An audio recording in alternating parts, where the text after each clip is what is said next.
ఏంట్లకి స్కూల్కి వెళ్ళాలని లేదా? నేను కూడా చిన్నప్పుడు చదువుకునేవాని కాదు, స్కూల్కి అసలు వెళ్ళాలనిపించేది కాదు తెలుసా. మా డాడీ కూడా చాలా తిట్టేవాడు. అప్పుడు నేను భయంతో కింద పడిపోయాను. చూడు దెబ్బలా తగిలిందో.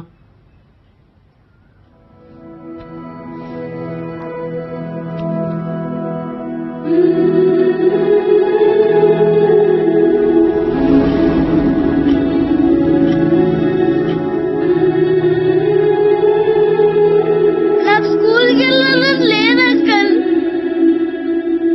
డాడీ చెప్పినట్టు వింటున్నా, చదువుకుంటున్నా,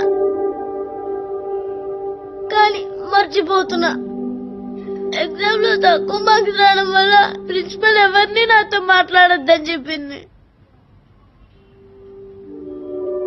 స్కూల్కి వెళ్తే చాలా లోన్లీగా అనిపిస్తుంది, చచ్చిపోవాలనిపిస్తుంది.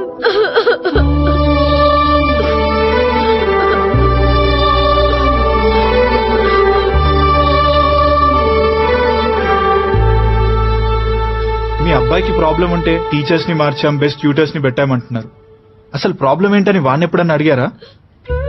వాడు చచ్చిపోవాలనుకుంటున్నాడండి. This is his mental state. అసలు పేరెంట్స్ గా మీరేం చేస్తున్నారనేది ఎప్పుడైనా సెల్ఫ్ క్వశ్చన్ చేసుకున్నారా?